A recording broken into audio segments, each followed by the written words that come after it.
आज का हम लोग का पहला प्रश्न है, ए एक वस्तु 384 रुपए में खरीदता है और उसे 480 रुपए में बेच देता है। बी एक वस्तु 1254 रुपए में खरीदता है और इतना रुपए में बेच देता है।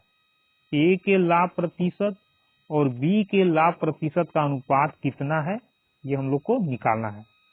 यानी ए का प्रतिशत लाभ अनुपात बी का प्रतिशत लाभ का मान निकालना हम लोग को। अब प्रतिशत लाभ के पहले हम लोग को निकालना होगा कि ए को लाभ कितना हुआ, क्योंकि लाभ निकलेगा तभी प्रतिशत लाभ निकलेगा। तो ए खरीदा इतना में, बेच रहा इतना में, तो लाभ कितना हो गया? तो लाभ बराबर विक्रय मूल्य माइनस क्रय मूल्य, घटाएंगे तो आएगा हम लोग का 96। ये तो हो गया लाभ का बात, लेकिन निकालना क्या है? प्रतिशत लाभ। और प्रतिशत लाभ का मतलब होता है प्रतिशत profit is equal to profit divided by Cp into 100, यानी लाभ बटा में क्रय मूल्य इंटू 100। तो लाभ तो आ गया हम लोग का बटा क्रय मूल्य। कितना में खरीदा था? 384 रुपए में सामान एक खरीद कर लाता है, इंटू 100। अब ये हम लोग का हो गया, ए को मिला प्रतिशत लाभ। अनुपात देंगे, इसी प्रकार से निकालेंगे बी का प्रतिशत लाभ। तो बी का प्रतिशत लाभ के लिए पहले लाभ निकालेंगे। तो ए खरीद रहा था सामान इतना में और बेच रहा इतना में, तो फायदा कितने का हुआ? इसमें से इसको घटाएंगे तो आ जाएगा हम लोग का 8 4 12 का 2 हाथ में 1, 5 1 6 1 7, 2 4 6। तो प्रतिशत लाभ बराबर लाभ बटा में क्रय मूल्य 1254 इंटू 100। काटेंगे, 100 से 100 गया, 96 एकम 96, 96 से 6 4 का 24, 4 बार में 8 3 की 24, 18 तिया 54, 4 तिया 12, यानी 418 से एक बार में ऊपर और 418 से 3 बार में नीचे जाएगा। आ गया हम लोग का ये कितना? 1/4 और ये हो गया 1/3। इसको क्रॉस गुना करके यहाँ लाएंगे, इसको हम लोग यहाँ लाएंगे, तो 3 हो गया हम लोग का यहाँ और 4 हो गया इंटू में यहाँ। जब चला गया तो यहाँ तो बचेगा नहीं, तो फाइनल ये हो जाएगा हम लोग का 3:4 के अनुपात में। तो ए का लाभ प्रतिशत बी का लाभ प्रतिशत का अनुपात कितना हो गया? 3:4, यानी 3/4। हम लोग का अगला प्रश्न है, 15% की छूट देने के बाद 20% का लाभ अर्जित करने के लिए, यानी लाभ प्राप्त करने के लिए एक दुकानदार को किसी वस्तु पर कितना मूल्य अंकित करना चाहिए जिसका क्रय मूल्य उसके लिए 136 रुपया है। यानी जिस वस्तु को दुकानदार 136 रुपए में लाया था, उस वस्तु पर कितना मूल्य वो अंकित करके दिखाए कि कस्टमर को 15% का छूट देने के बावजूद भी दुकानदार को 20% का लाभ हो जाए। यानी निकालना क्या हम लोग को? अंकित मूल्य यानी मार्केट प्राइस। कैसे निकलेगा? जितना में दुकानदार खरीद कर लाता है सामान, वो सामान का क्रय मूल्य, यानी दुकानदार का अपना खर्चा तो ये हो गया। अब दुकानदार को फाइनल क्या चाहिए हम लोग देखेंगे। तो दुकानदार को क्या चाहिए फाइनल? 20% का लाभ। और 20% का लाभ का मतलब 100 के सामान को 120 में बेचेगा, तो हो गया 120। ये दुकानदार को चाहिए। जो दुकानदार को चाहिए उसको हम लोग ऊपर रखेंगे, बटा में कस्टमर को क्या कर रहा है? 15% का छूट दे रहा है, यानी कि 100 के सामान को 85 रुपया में दिखाया कि हम दे रहे हैं, तो ये हो जाएगा हम लोग का 85 नीचे। जो दुकानदार को चाहिए हमेशा उसको हम लोग ऊपर रखेंगे। तो दुकानदार को तो 20% का लाभ चाहिए था, इसलिए 120 ऊपर रखाया। 17 5 85, 17 8 136, 24 5 120, गुना करेंगे 24 8 192 रुपया, यानी अंकित मूल्य कितना हो गया? 192। Option number B. हम लोग का अगला प्रश्न है, जब एक टीवी का विक्रय मूल्य इतना रुपया था तो दुकानदार को 15% का हानि हो रहा था। 15% का लाभ प्राप्त करने के लिए टीवी को कितना में बेचना पड़ेगा? टीवी का विक्रय मूल्य कितना होना चाहिए, यानी कितना में बेचना पड़ेगा। यानी नया विक्रय मूल्य हम लोग को निकालना है। ये भी विक्रय मूल्य ही है, लेकिन इस विक्रय मूल्य पर दुकानदार को लॉस हो रहा है। हम लोग को क्या निकालना है? वैसा विक्रय मूल्य जिससे दुकानदार को फायदा हो, यानी नया सेलिंग प्राइस क्या होगा। तो नया सेलिंग प्राइस के लिए पुराना सेलिंग प्राइस को तो छोड़ेंगे नहीं, इसी को रखेंगे। करना क्या हम लोग को? फायदा चाहिए। नया क्या चाहिए? दुकानदार को फायदा होना चाहिए, यानी 15% का फायदा का मतलब 115% में वो बेचेगा तभी फायदा होगा। 100 का माल कितना में?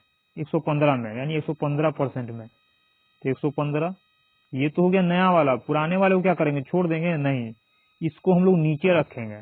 तो 15% का मतलब हानि हो रहा था, तो 15% हानि का मतलब कितना में पहले बिक रहा होगा? 85% में। उस 85 को रखेंगे हम लोग नीचे। हमेशा जो नया चाहिए उसको ऊपर रखेंगे, पुराना वाले को नीचे रखेंगे। 17 पचे 85, 17 एकम 17, 17 एकम 17, जीरो से जीरो उतर गया, काटेंगे 23 पचे 115, गुना कर लेंगे दोनों को, कितना आ जाएगा? ये डबल जीरो तो उतर जाएगा हम लोग का।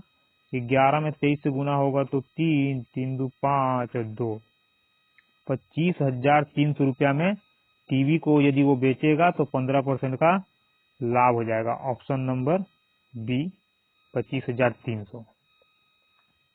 हम लोग का अगला प्रश्न है, एक परीक्षार्थी को परीक्षा उत्तीर्ण करने के लिए 55 अंक लाना अनिवार्य है। यदि वह 120 अंक प्राप्त करता है और 78 अंक से अनुत्तीर्ण यानी फेल हो जाता है, तो परीक्षा के कुल अंक कितने हैं? यानी कितने नंबर का परीक्षा था, एग्जाम था, ये हम लोग को ज्ञात करना है। तो परीक्षा कितने नंबर का था टोटल, उसको हम लोग परसेंट में क्या कहेंगे? 100%। कुल नंबर को क्या कहा जाता है? 100%। इसी 100% का मान हम लोग को निकालना है। अब सबसे पहले देख लेते हैं कि वो हुआ क्या। 120 अंक प्राप्त करता है, 78 अंक से फेल हो जाता है, यानी 78 अंक और लेकर के आता तो वो पास हो जाता। यानी कितना हो जाता? 8 7 2 9 198। इसका मतलब कि 198 अंक में वो पास कर जाएगा। तो पास होने के लिए कितना नंबर लाना था? 198 नंबर लाना था। अब यहाँ प्रतिशत में कहा जा रहा है कि पास होने के लिए कितना चाहिए? 55%। तो प्रतिशत में इतना होना चाहिए पास होने के लिए, और ऐसे अंक में इतना, तो कह सकते हैं कि 55% का मान ही 198 है। निकालना क्या हम लोग को? 100%। तो काटेंगे पहले इसको, 11 पचे 55, 11 एकम 11, यहाँ 8 बचेगा तो 11 8 88। 5% का मान 18, निकालना 100% का मान। तो 5 को 100 बनाने के लिए कितना से गुना करना पड़ेगा? 20 से। जब बराबर के इस साइड में गुना किए हैं तो बराबर के दूसरे साइड में भी हम लोग को 20 से ही गुना करना पड़ेगा। तब ये हो जाएगा हम लोग का 100%, और ये हो जाएगा 18 दूना 36, 360। 100% का मान कितना आ गया? 360। तो परीक्षा कुल कितने अंक का था? 360 नंबर का। ऑप्शन नंबर डी हम लोग का आंसर हो जाएगा। हम लोग का अगला प्रश्न है, सक्सेना 150 रुपए प्रति दर्जन की दर से कुछ पेन खरीदता है, वह 15 रुपए प्रति पेन की दर से बेच देता है, तो लाभ या हानि ज्ञात कीजिए। खरीदता है कितना में? टिप्पी कितना उसका? 150 रुपए प्रति दर्जन, यानी एक दर्जन का क्रय मूल्य 150 रुपया है। बेच कैसे रहा है? 15 रुपए प्रति पेन। एक पेन बेच रहा है 15 रुपया में, तो एक दर्जन कितना में बेचेगा? और एक दर्जन मतलब 12 पेन। तो एक पेन का दाम 15, तो 12 पेन का दाम कितना आ जाएगा? निकाल लेंगे सेलिंग प्राइस।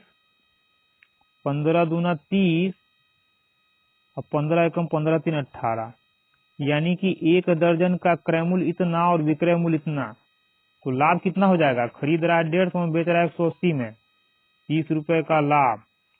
क्या निकालना है? लाभ या हानि? तो सबसे पहले तो हम लोग का हो गया लाभ, यानी हानि तो होगा नहीं, लाभ होगा। ये हो गया हम लोग का लाभ। अब निकालना क्या है? प्रतिशत। तो प्रतिशत लाभ बराबर लाभ बटा में क्रय मूल्य, क्रय मूल्य इंटू 100 कर देंगे। ये हो जाएगा हम लोग का प्रतिशत प्रॉफिट। 30 पचे 150, 5 से काटेंगे, 20 पचे 100, कितना हो गया? 20% का फायदा। हम लोग का अगला प्रश्न है, मनीष ने एक इलेक्ट्रॉनिक गैजेट इसके अतिरिक्त खुदरा मूल्य पर 25% की छूट के साथ खरीदा। उसने इसे 18,600 रुपए में बेचकर 600 का लाभ अर्जित किया यानी कमाया। तो इलेक्ट्रॉनिक गैजेट का अंकित मूल्य कितना था ये ज्ञात कीजिए। अब इसको हम लोग कैसे निकालेंगे? तो सबसे पहले यहाँ हम लोग देख ले रहे हैं कि 25% का छूट पर वो खरीदता है। मनीष 25% की छूट पर खरीदता है और छूट किस पर मिलता है? एमआरपी पर। एमआरपी का मतलब अंकित मूल्य और अंकित मूल्य का मतलब एमपी, यानी ये हो गया एमपी हम लोग का। और खरीदा कितना में यानी सीपी। 25% छूट का मतलब जिस वस्तु का मार्केट प्राइस 100 था उस पर 25% का छूट पर खरीदा, यानी कि 100 पर 25 का छूट यानी कितना में खरीद लिया? 75 में खरीद लिया। इसको और भी सरलतम रूप में हम लोग लिखेंगे तो लिख सकते हैं ना, 25 चौक 100 और 25 या 75, यानी अनुपात में हम लोग कह सकते हैं कि अनुपात में हम लोग का अंकित मूल्य 4 था तो खरीदा कितना में? 3 में। ये तो हम लोग हो गया हम लोग का अभी तक अंकित मूल्य और क्रय मूल्य का बात। लेकिन यहाँ ये क्या दे रहा है? ये कह रहा है कि 18,600 में बेचने पर 600 का लाभ हुआ। तो विक्रय मूल्य इतना, लाभ इतना, तो क्रय मूल्य कितना? इसके अनुसार क्रय मूल्य कितना हो जाएगा? तो विक्रय मूल्य में से यदि लाभ को हटा दें हम लोग तो जो आएगा वो क्या आ जाएगा? वो क्रय मूल्य हो जाएगा। यानी कि इसके अनुसार क्रय मूल्य जो आएगा हम लोग का सीपी कितना आ जाएगा? 18,000 रुपया आ जाएगा। क्यों? विक्रय मूल्य में से लाभ को हटा देंगे तो क्रय मूल्य आएगा। तो यहाँ तो क्रय मूल्य एक्यूरेट 18,000 दिखा रहा है, लेकिन यहाँ अनुपात में आ रहा है क्रय मूल्य कितना? 3, यानी कि ये अनुपात में क्रय मूल्य है और ये एक्यूरेट क्रय मूल्य है। तो कह सकते हैं 3 का मान 18,000। 3 का मान 18,000 निकालना क्या है? अंकित मूल्य, यानी 4 का मान कितना होगा? तो उसके लिए 1 का मान निकालना होगा। 3 एकम 3, 3 छक 18, 1 2 3, 1 अनुपात का मान 6,000, तो 4 अनुपात का मान कितना? 1 अनुपात के मान से इसमें हम लोग गुना कर लेंगे तो 6 4 का हो जाएगा 24,000 रुपया। Option number D, electronic gadget का अंकित मूल्य कितना था? 24,000 रुपया। हम लोग का अगला प्रश्न है, किसी संख्या का 30% उसके 20% से 12 अधिक है तो वो संख्या कितना है? किसी संख्या का 30%, तो मान लेते हैं कि कोई संख्या है, उसका 30% कुछ ना कुछ तो आएगा। इसका 30% उसी संख्या के 20% से, यानी इसी संख्या का 20% यदि इसमें से हम लोग हटा दें तो बोल रहा है कि 12 आएगा। लिख दिए 12। अब इन दोनों का अंतर निकालेंगे तो आ जाएगा कितना हम लोग का? x into 10%। तो x इंटू 10% का मान 12 आ गया। निकालना है x का मान, तो परसेंट को यदि हम लोग खत्म कर दे और इसके बदला में लिख दे यहाँ हम लोग बटा में 100, और इस पूरे को हटा करके दूसरे साइड में ले जाएंगे तो 100 ऊपर और 10 हो जाएगा हम लोग का नीचे। तो 0 से 0 गया, कितना आ गया? 12 दहा 120 x का मान। तो ऑप्शन नंबर सी हम लोग का हो जाएगा। संख्या कितना था? 120। कितना था? 120। लेकिन बनाते समय इसको हम लोग ऐसे नहीं बनाएंगे। ये तो हुआ समझने का बात। कैसे बनाएंगे? जिस संख्या का ये 30% है उसी संख्या का 20% का बात हो रहा है, यानी 30 और 20 का अंतर कितना? 10%। जबकि ये बोला अंतर 12 है। कितना अधिक? 12 अधिक। तो 10% का मान 12, तो संख्या कितना? कोई भी संख्या अपने आप में 100% होता है, यानी 100% का मान कितना? तो 10 को 100 बनाने के लिए 10 से गुना करेंगे, तो यहाँ भी हम लोग को 10 से गुना करना पड़ेगा। इसका मतलब कि 100% संख्या का मान कितना हो जाएगा? 120। हम लोग को इस तरह से बनाना है। हम लोग का अगला प्रश्न है, यदि किसी वृत्त की त्रिज्या में 50% की कमी कर दी जाए तो उसका क्षेत्रफल कितना कम हो जाता है? तो यहाँ हम लोग इसको डायरेक्ट निकाल सकते हैं। क्या हो रहा है? कमी। जब त्रिज्या में 50% का कमी हो रहा है यानी क्षेत्रफल में भी कमी ही होगा। तो लिखेंगे प्रतिशत कमी बराबर 2a minus A square by 100। ए का मतलब जितना कमी या वृद्धि हो रहा है, तो 50% का हो रहा है 50, ए स्क्वायर यानी इसी का स्क्वायर करेंगे 2500 हो जाएगा, डिवाइडेड बाई 100। 0 से 0 गया, 50 दूना 100, 100 में से 25 जाएगा 75%, यानी क्षेत्रफल में कितने प्रतिशत का कमी हो जाएगा? ऑप्शन नंबर सी 75% का कमी हो जाएगा।